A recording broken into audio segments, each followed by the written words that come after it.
grand journal de Télésignal.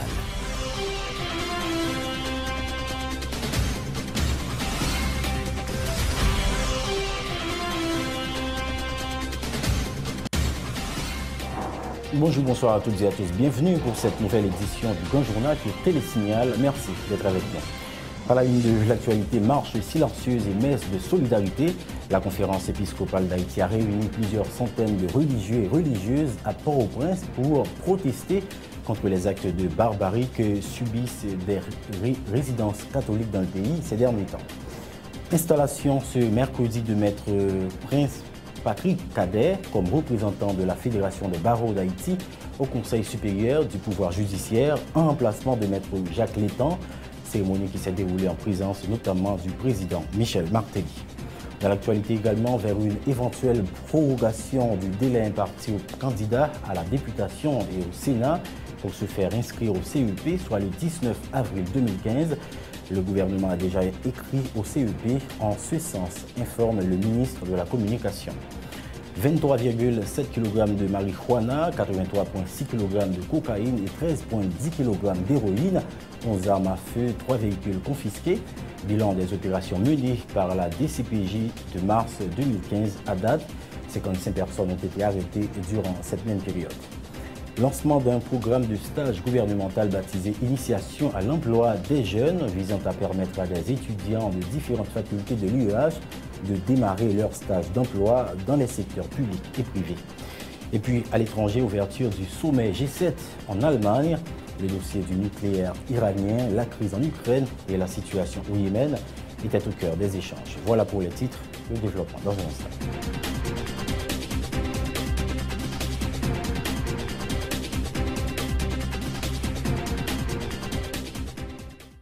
Bonjour, je suis Daniel, je vis aux Caraïbes.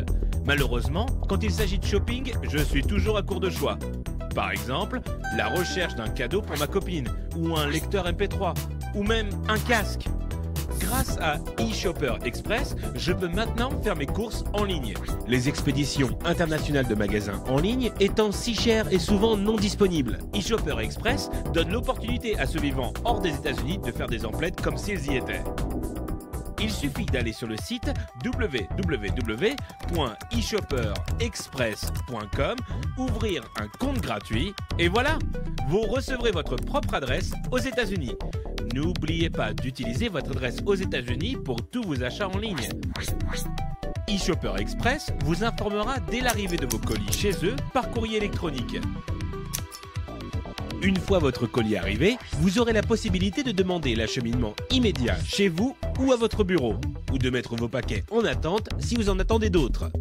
Vous pouvez alors demander la consolidation de vos paquets en un seul envoi. La consolidation peut vous faire économiser jusqu'à 50% sur les frais d'expédition internationaux. Incroyable! eShopper Express livrera vos colis à votre porte en quelques jours. Pas de soucis, pas de risque, pas de maux de tête. Pour plus d'informations, accédez à www.eshopperexpress.com.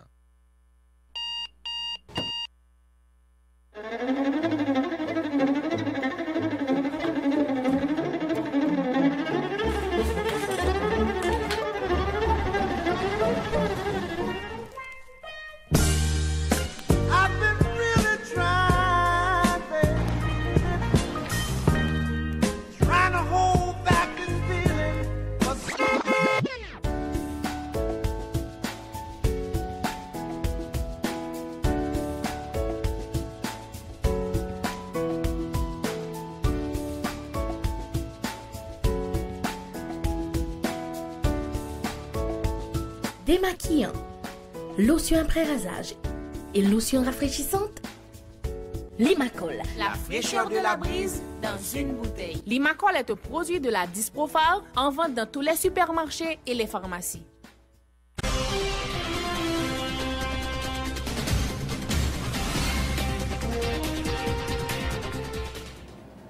Merci de votre fidélité, le développement du journal. Comme annoncé en titre, à l'initiative de la conférence épiscopale d'Haïti, plusieurs centaines de religieux et religieuses ont marché ce mercredi dans les rues de la capitale en signe de solidarité avec les résidences religieuses catholiques victimes d'actes d'insécurité dans le pays ces derniers mois. Mouvement qui visait également à appeler à des mesures pour freiner ces actes malhonnêtes ayant causé plusieurs victimes dans les rangs des religieuses catholiques. La marche a été suivie d'une messe célébrée à la cathédrale de Port-au-Prince. Ludmilla Marc et Yvon Seïd étaient sur place. Suivez leur compte-rendu.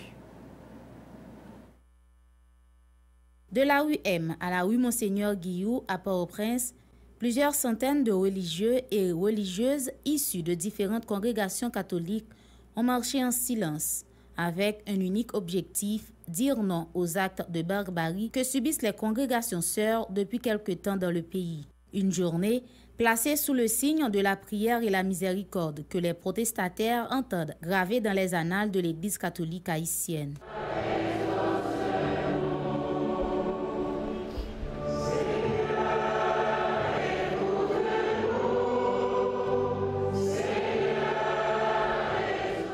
Pour clôturer le mouvement, une messe d'action de grâce célébrée par le Monseigneur Guire Pourlor à la cathédrale de Port-au-Prince. Un moment de la journée qui a servi d'espace de dénonciation pour les religieux. Dénonciation de l'injustice sociale et surtout de l'insécurité dont une quarantaine de congrégations sont victimes depuis décembre dernier. Situation alarmante et révoltante qui n'empêche toutefois pas aux religieux d'appeler au pardon et à la paix. Nous prenons droit pour faire mal. Nous ne sommes pas capables encore, c'est trop bateau. Voici la liste des communautés victimes de novembre 2014 à nos jours. L'Institut Montfort pour enfants sourds des filles de la sagesse à la Croix des Bouquets à 4 reprises. Une épreuve douloureuse qui semble pousser les représentants de la religion catholique à raffermir leur foi. Parallèlement, il espère l'adoption de 6 grandes mesures annoncées dans le cadre de ce dossier, confiées aux autorités compétentes.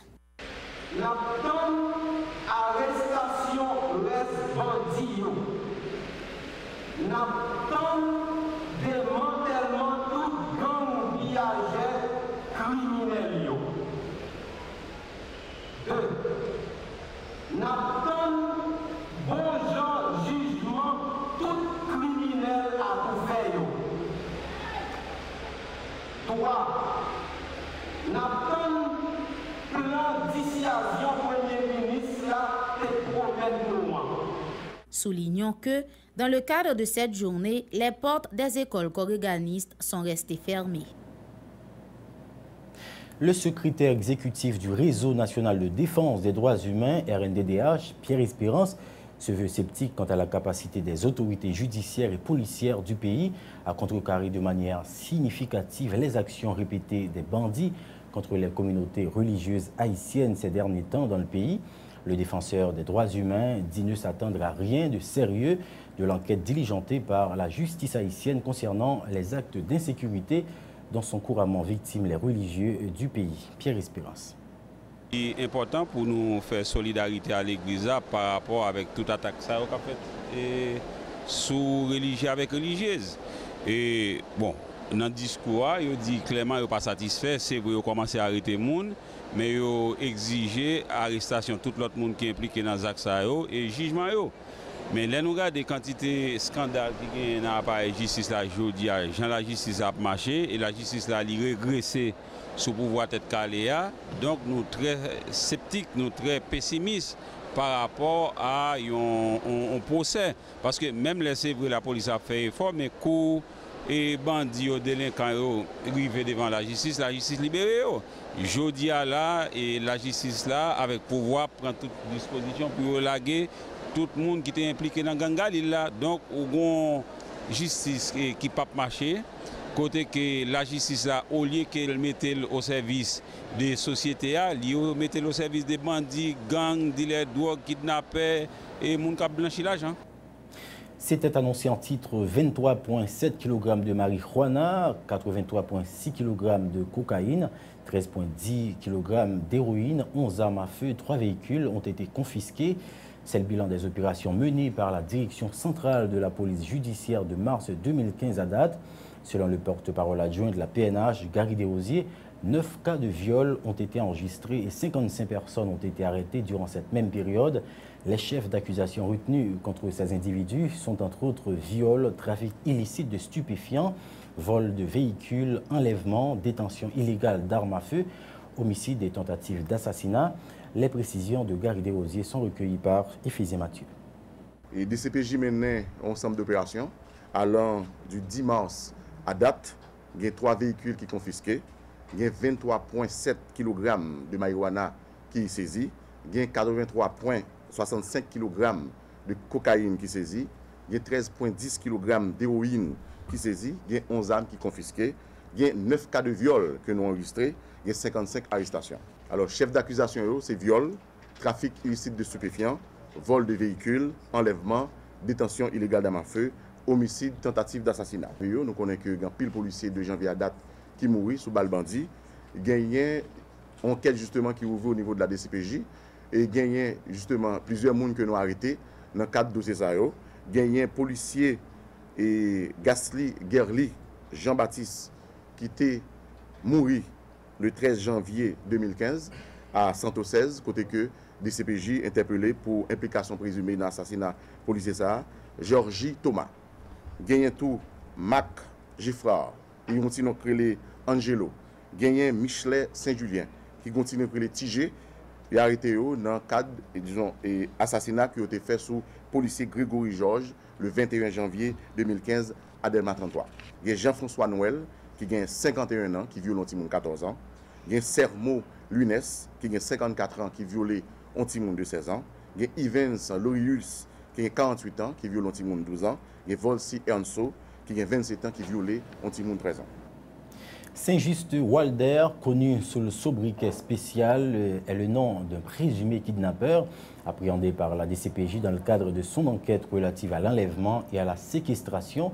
Le porte-parole adjoint de la PNH, Gary Desrosiers, a présenté Saint-Just Walder comme étant un membre du gang Galil, impliqué dans plusieurs cas d'enlèvement.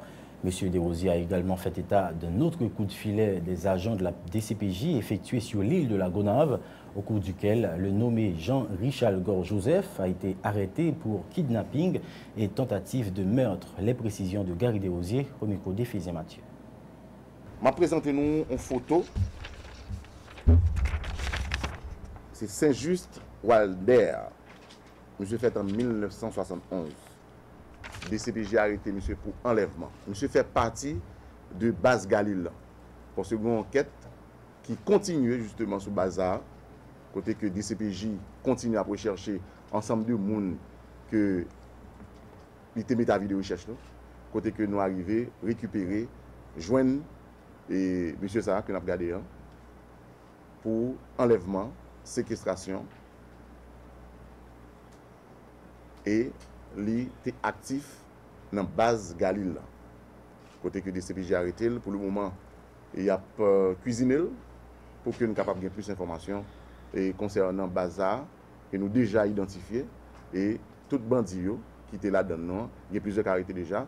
Alors, ça a suivi d'enquête là qui fait que nous avons arrêté Saint-Just Walder. Dans le cas de kidnapping qui était fait sous Jean-Dimi Piton, et 31 décembre 2014, à Duval 33, côté que DCPJ était arrêté Germine Gilly, qui continue à créer les Yon, et puis Delva France, qui continue à créer les Pépé. Dans le cadre d'affaires ça, il y a une police Lagunave qui possède l'arrestation d'un kidnappeur, qui c'est Jean-Richard Gore Joseph. Alors, il a arrêté monsieur pour l'autre chef d'accusation.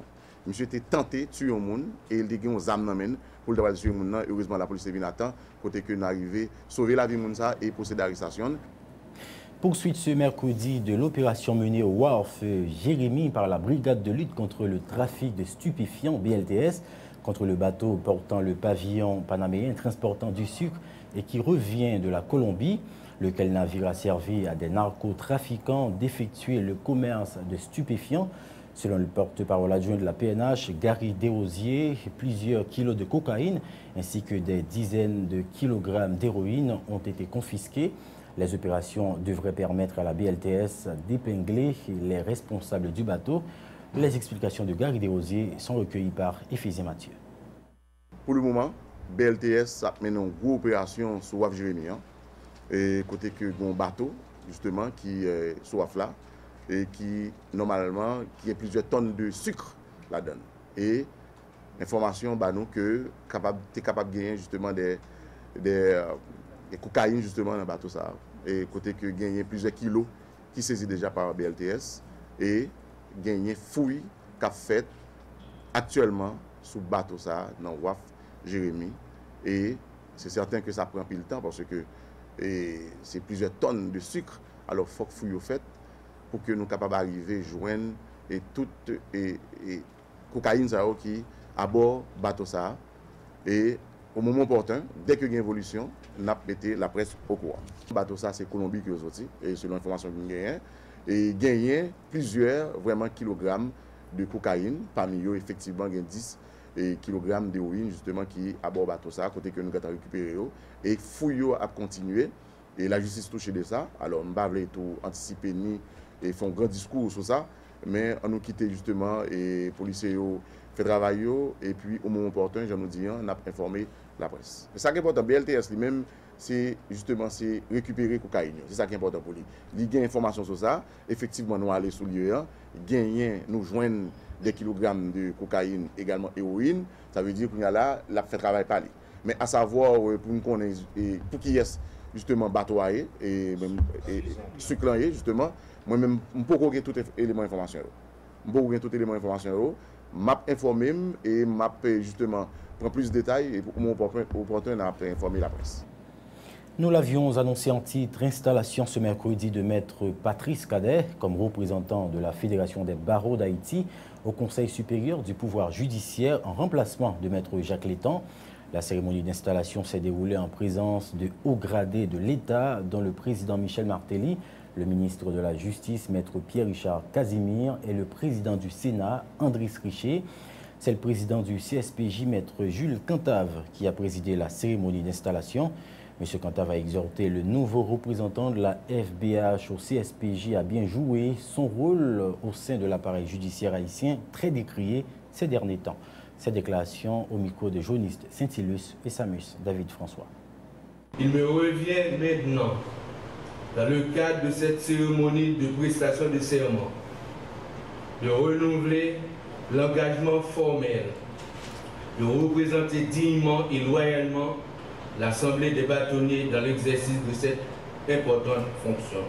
Voyons à travers cette installation une forme d'éclaircie en faveur du respect du principe de la séparation des pouvoirs et du renforcement de l'état de droit dans notre pays. Cependant, de nombreux pas restent à franchir sur ce chemin pour que le Conseil puisse acquérir à la fois efficience et efficacité afin d'accomplir les hautes missions qui lui ont été confiées par la loi du 13 novembre au renforcement du pouvoir judiciaire basé sur le respect de la loi, la garantie de son indépendance et l'engagement en faveur de son impartialité. Maître Patrice Cadet, membre du barreau de Petit-Goâve, promet d'être à la hauteur de ses responsabilités au sein du CSPJ. Il entend lutter en vue de respecter le principe de la séparation des trois pouvoirs et du renforcement de l'état de droit dans le pays. Maître Cadet dit s'engager à travailler en toute impartialité afin de rendre plus efficace et efficient le Conseil supérieur du pouvoir judiciaire. Écoutons le nouveau représentant de la Fédération des barreaux d'Haïti au CSPJ, maître Patrice Cadet, au micro de Journiste Saint-Ilus et Samus David François. Monsieur l'impétrant, j'avais été élu, désigné par vos pairs. C'est évidemment en raison des satisfactions données à l'occasion des joutes oratoires compte tenu de votre compétence pour occuper cette fonction. Aussi, dois-je mettre en évidence la haute portée morale de la mission qui vous incombe. chers conseillers,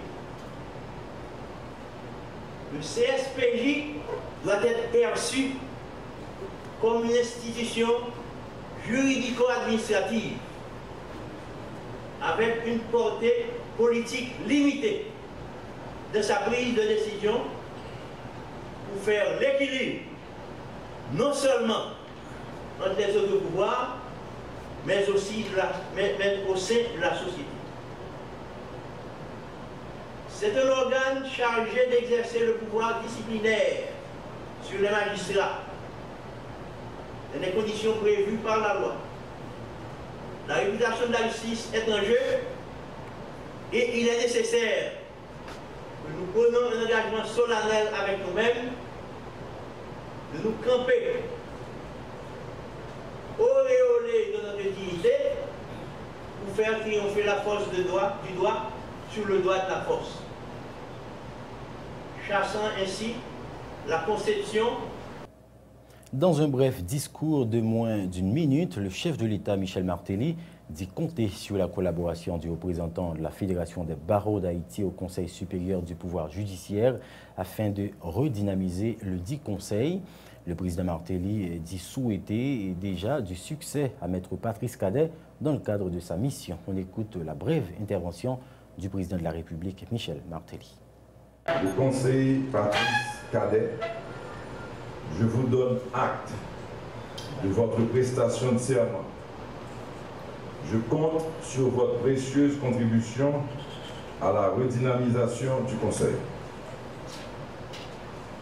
Je vous formule donc les vœux de pleine réussite dans l'exécution de votre mandat et dans l'accomplissement de votre mission.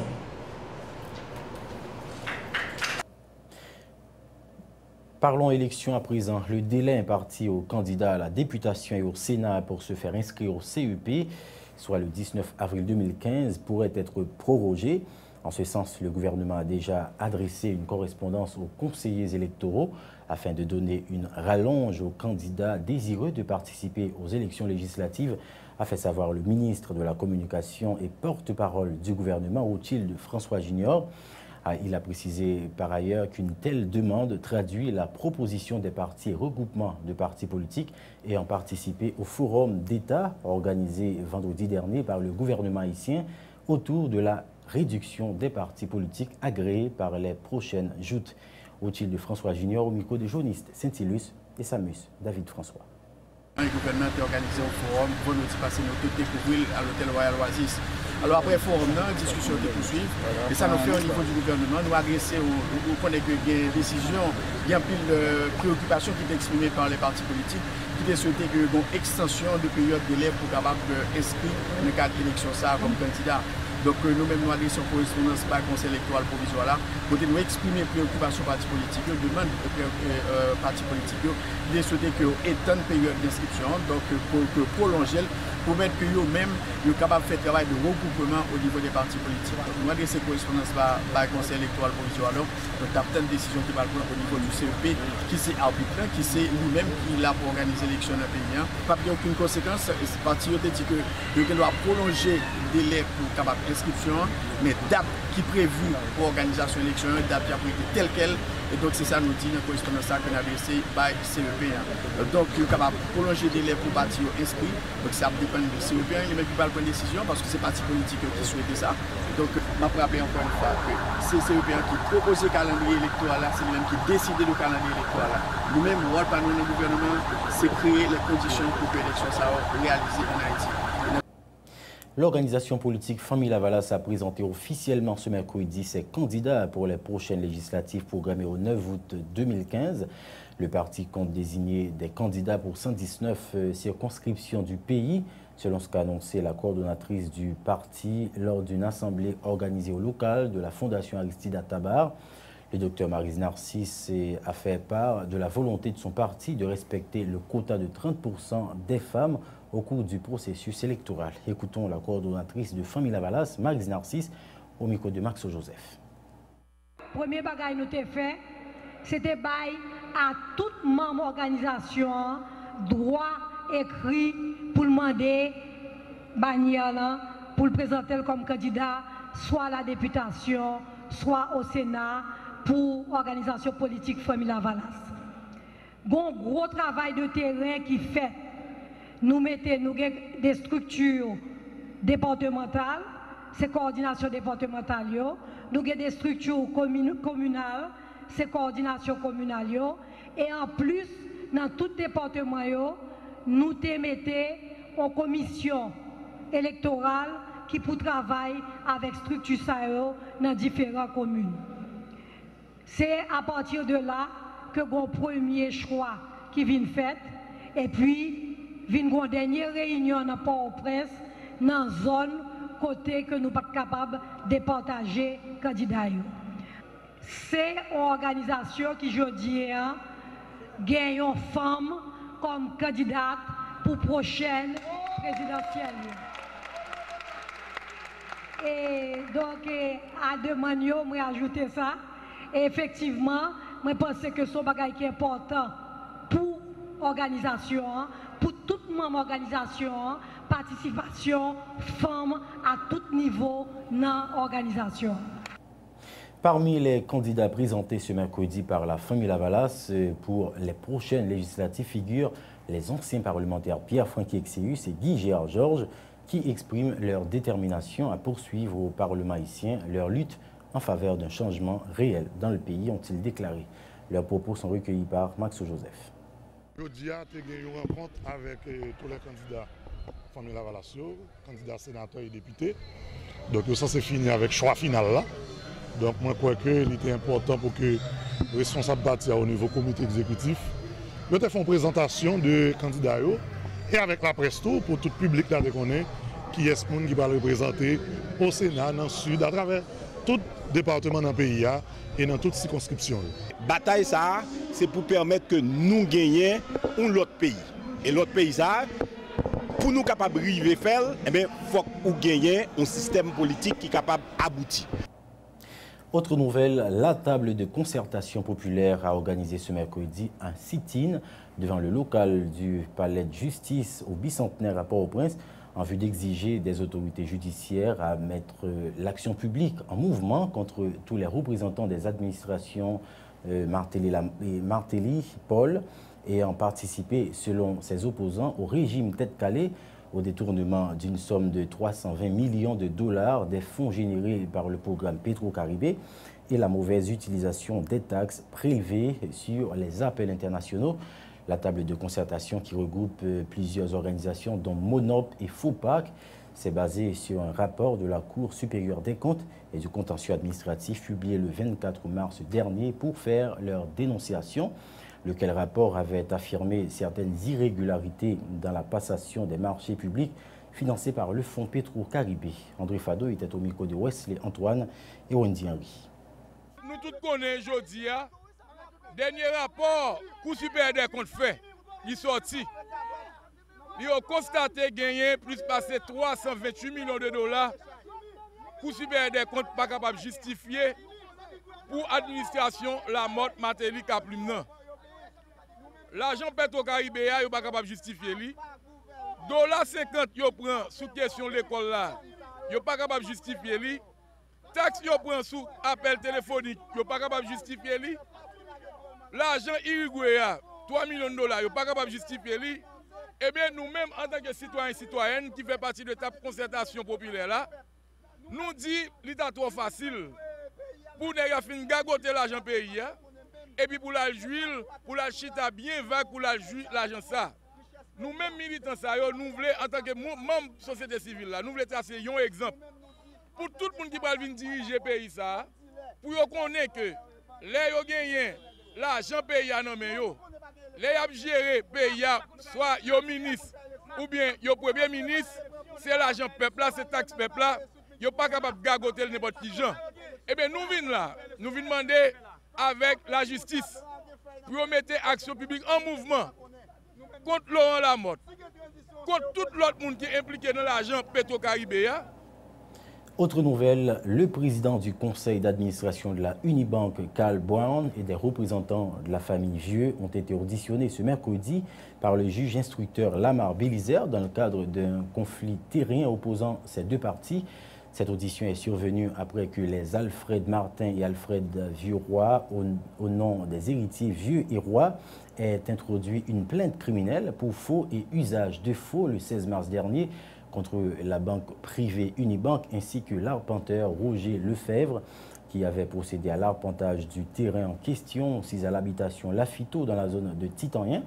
Le président du conseil d'administration de la Unibank n'a pas voulu faire de déclaration après la dite audition. Toutefois, Max Chauvet, qui est membre du conseil d'administration de la Unibank, a quand même lâché quelques mots au micro de Wesley Antoine et Wendy Henry. Écoutez. Même toujours dit que la justice fait son coup.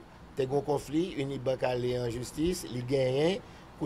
Les autres ont le droit d'aller en appel, ils ont le droit qu'ils font intervention en pénal. C'est droit pas yo. Maintenant, c'est à la justice de voir si élément yo, si une base, si ba yo a fondé ou s'il pas fondé. C'est tout. Puisque un jugement déjà en faveur de la Unibank, mais qui ça, comment dossier, où ça rebondit là? Il rebondit parce que comme ils ont perdu en civil, ils même venu avec un pénal pour dire comme si que document et appentage là t'as soi-disant faux. Bon, et puis c'est ça quelque chose en coulier. La justice là c'est qui est très compliqué, il y a toute qualité de gens pour essayer. De toute façon, c'est qui pourra durer parce que quel que soit le gagnant ou le perdant, il pourra en appel, ensuite il pourra en cassation, c'est qui fait commencer, qui pourra durer quelque temps. Donc soyez patients. Il faut dire que lors de cette audition, les représentants de la partie plaignante n'ont pas voulu faire de déclaration au micro de la presse. Précisons que dans le cadre de cette affaire, la Unibank informe qu'une décision de justice avait été rendue en sa faveur le 6 mars dernier par le tribunal de première instance reconnaissant que le terrain en question appartient en toute propriété à la Unibank. Information publiée dans une note de presse signée par la Unibank le 13 avril dernier. Autre information, l'initiation à l'emploi des jeunes, c'est le nom d'un programme de stage lancé ce mercredi au Palais national par le chef de l'État Michel Martelly, le ministre de l'Économie et des Finances Wilson Lallo et le recteur de l'UEH Jean-Vernet Henry. Le programme vise à permettre à des étudiants de différentes facultés de l'UEH de démarrer avec leur stage d'emploi, ce qui leur permettra de mettre en application les notions théoriques apprises lors de leur formation. Le chef de l'État en a profité pour critiquer l'opposition qui, dit-il, entraîne les étudiants dans des mauvaises pratiques. Les déclarations du président Martelly au micro de Jasmin Denis. Depuis l'homme devenu d'appareil d'éducation, de l'emploi, et nous réalisons que pendant le mandat du président Martelly, parce qu'il faut me faire allusion à ça, puisque nous sommes dans l'époque élection, pendant le mandat du président Martelly, en pile fois, nous avons une opposition qui intégrait l'université et qui va parler de modèle programme ça. Mais par contre, qui réussit à faire étudier prendre la rue, nous rejoignons des fois dans voyer wash, nous rejoignons dans caoutchouc qui a boulé, nous rejoignons dans faire grève, nous va rejoindre modèle programme ça en opposition. Et il est vrai que le programme est fait pour nous jeunesse là. Je dis nous souvent jeunesse n'a pas impliqué dans la politique. Il quitte pour grand monde ou bien quitte pour monde qui dit qu'a fait politique là. Même vous dire m'a dit jeunesse là entrer dans la politique. Parce que c'est pas souvent responsable politique qui travaille pour nous. Donc nous-mêmes, il faut nous prendre destinée nous en main. Même gens nous décider à l'école, même gens décider pour nous faire résultat. Gagner nous tout. Si nous sentons une capacité à décider pour entrer dans la politique, pour nous changer le pays. Parce que le pays, le problème pays, c'est Jean qui gère le pays. Ce n'est pas Michel Martelly, ce n'est pas Paul, ce n'est pas Pierre, c'est Jean nous-mêmes haïtiens qui gère le pays. Monter projet nous, pas occuper les gens qui parlent, focus sur ça qu'on fait. Des fois, nous ne pouvons pas connaître les gens qui regardent nous-mêmes, et puis les gens qui regardent nous. Et puis c'est le bas la fin de monter, et puis après, les gens arrivent sur nous. Les gens n'ont pas besoin de venir dans la moitié route. Les gens n'ont pas besoin de nous leur parer, parce que les gens qui suivent ont déjà paré. Les étudiants bénéficiaires devront démarrer leur stage d'emploi dans des institutions publiques privées, a fait savoir le ministre de l'Économie et des Finances. Wilson Lallo a fait remarquer que le contexte politique et le système d'enseignement haïtien ne favorisent pas l'intégration des jeunes dans les institutions publiques. Wilson Lallo. programme ça lui-même, objectif c'est faire un pile bagage à la fois. Alors on apprend 3 premiers. Une là-dedans c'est permettre que jeune lui-même l'ICAP allier formation théorique dans l'école avec réalité du monde du travail qui permettent que lui-même préciser un peu mieux le concept que l'apprend l'école. Deuxième objectif programme là, c'est commencer à permettre que jeunes bien choisi comment la spécialiser, étant donné ça le croit que le gain comme gros potentiel. Et troisième objectif là, c'est vraiment peut-être susciter des vocations. Il y a des jeunes qui ont voulu joindre un CV pour la chercher un travail, mais il y a des jeunes qui ont des compétences et des capacités pour créer propre entreprise. Mais on a remarqué qu'il y a très peu de jeunes qui sortent dans une ville, on dit, je ne vais pas pour une ville au hasard, mais on a rendu compte que pour faire certaines entreprises, il faut exposer à la réalité entreprise. Et nous connaissons dans tout pays sur la terre, tout le monde l'école, yo gagne des sorties avec eux, non seulement pour y aller voir qui j'ai pays a fonctionné, qui j'ai grand monde a travaillé, mais également fait partie de formation eux-mêmes. En Haïti, le monde de l'enseignement est déconnecté du monde de la production de richesse et déconnecté du monde de la prise de décision politique. Et c'est fort ça que le programme ça, lui-même, il a besoin de faire pour connecter pays, permettre que toutes jeunes, ça gagne 7 jeunes sous 10, il y a moins de 30 ans dans le pays. Donc son pays, 7 monde sous 10, il y a moins de 30 ans dans le pays. Ça veut dire son pays qui normalement a dû vibrer, a bétonner le monde et le pays a bloqué parce que justement nous n'avons pas réussi à faire mayonnaise d'après. Un mot de sport. L'Association haïtienne de basketball corporatif a lancé la 7e édition du championnat de basketball et a procédé à la remise des prix et trophées aux meilleurs joueurs pour la 6e édition. Des sponsors qui ont accompagné l'association depuis son existence ont été honorés lors de cette cérémonie de lancement. Le coordinateur de l'HBAC, Emmanuel Bonnefil, croit nécessaire de récompenser ces institutions pour leur appui au secteur sportif haïtien, spécialement le basketball dans le pays. Emmanuel Bonnefil est au micro de Max Joseph. C'est un bel rendez-vous aujourd'hui, dans le cadre de 7e édition, remise des prix et des trophées. Et nous avons des plaques d'honneur tout là-bas avec plusieurs invités, plusieurs sponsors qui étaient aidés à HBAC pendant 7 ans. Et nous pensons vraiment inviter presque au grand complet. Ce n'est pas une belle fête avant de commencer pour le 2e tour, 7e édition. Ça fait combien d'éditions on fait déjà avec remise de prix? Ça reste que depuis la première édition, on a fait là.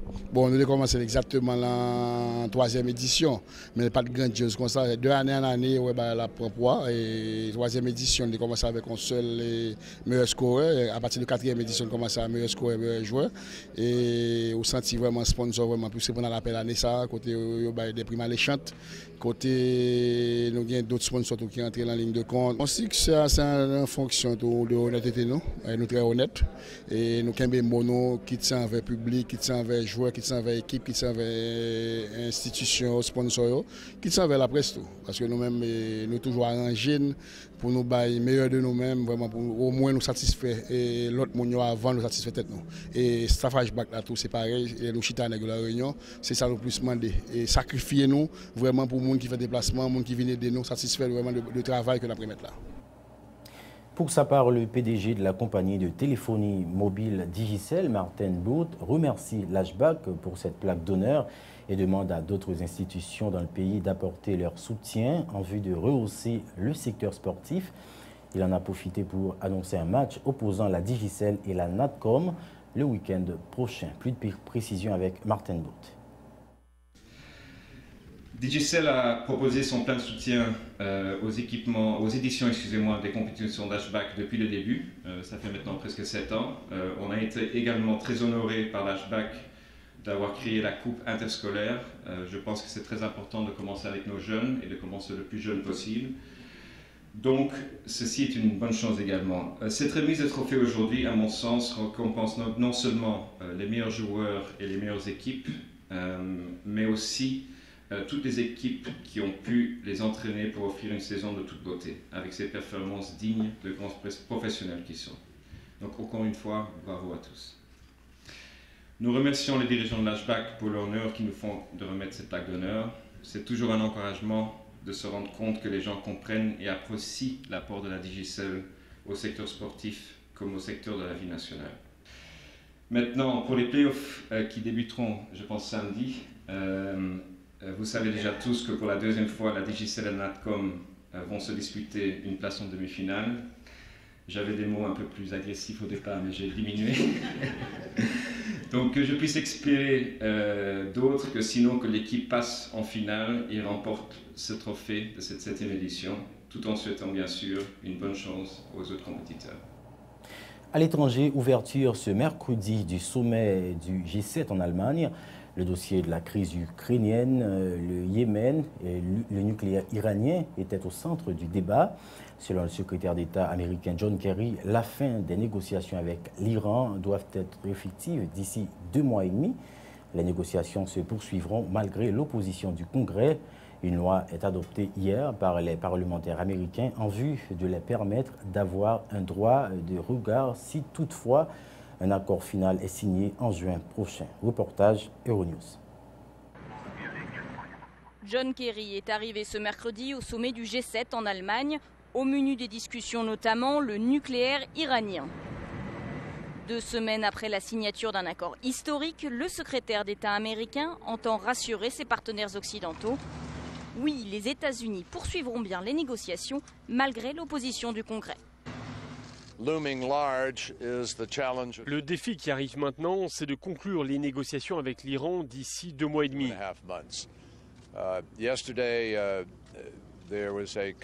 Hier, un compromis a été trouvé à Washington au sujet du rôle du Congrès. Nous sommes confiants sur la capacité pour le président de négocier un accord et de le faire afin de rendre le monde plus sûr. Mais le président Barack Obama est dans une situation délicate. Le Congrès américain est largement hostile à Téhéran. Hier après-midi, les parlementaires ont adopté une loi qui leur permet d'avoir un droit de regard.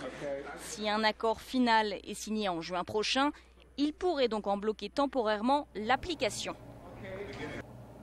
À l'étranger toujours, plusieurs centaines de manifestants ont gagné les rues hier à New York pour protester contre les violences raciales des policiers blancs depuis l'affaire de Ferguson. Les manifestants demandent à ce que les violences contre les Noirs et les Latinos, 99%, cessent. Les manifestants qui avaient prévu d'atteindre le siège de la police de New York ont été empêchés. Ils ont perturbé la circulation sur le pont de Brooklyn. Suivez un reportage d'Euronews. Des centaines de personnes défilent à New York contre les violences policières sur fond de tensions interraciales depuis l'affaire Ferguson aux États-Unis. Récemment, 2 policiers blancs ont été inculpés d'homicide sur des Noirs. Les bavures de trop pour ce manifestant. Je veux juste que les violences policières qui concernent les Latinos et les Noirs, 99% du temps cessent. Les flics sont ici à Bushwick, East New York, Harlem, partout. Ils commettent des violences. On ne peut pas laisser faire ça. Pourquoi faut-il qu'ils nous agressent ? Les manifestants sont partis d'Union Square dans le sud de Manhattan. Ils avaient prévu de se rendre devant le siège de la police, mais certains se sont rendus sur le pont de Brooklyn, perturbant la circulation.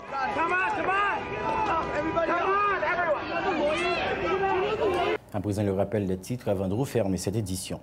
Marche silencieuse et messe de solidarité. La conférence épiscopale d'Haïti a réuni plusieurs centaines de religieux et religieuses à Port-au-Prince pour protester contre les actes de barbarie que subissent des résidences catholiques dans le pays ces derniers temps. Installation ce mercredi de Maître Patrice Cadet comme représentant de la Fédération des barreaux d'Haïti au Conseil du pouvoir judiciaire, CSPJ, en remplacement de Maître Jacques Létang, en cérémonie qui s'est déroulée en présence notamment du président Michel Martelly. Dans l'actualité également, vers une éventuelle prorogation du délai imparti aux candidats à la députation et au Sénat pour se faire inscrire au CEP, soit le 19 avril 2015. Le gouvernement a déjà écrit au CEP en ce sens, informe le ministre de la Communication. 23,7 kg de marijuana, 83,6 kg de cocaïne et 13,10 kg d'héroïne, 11 armes à feu, 3 véhicules confisqués. Bilan des opérations menées par la DCPJ de mars 2015 à date, 55 personnes ont été arrêtées durant cette même période. Lancement d'un programme de stage gouvernemental baptisé Initiation à l'emploi des jeunes, visant à permettre à des étudiants de différentes facultés de l'UEH de démarrer leur stage d'emploi dans les secteurs publics et privés. Et puis, à l'étranger, ouverture du sommet G7 en Allemagne, le dossier du nucléaire iranien, la crise en Ukraine et la situation au Yémen étaient au cœur des échanges. Voilà, c'est qui met un terme à ce journal. Très bonne suite de programmation sur Télésignal.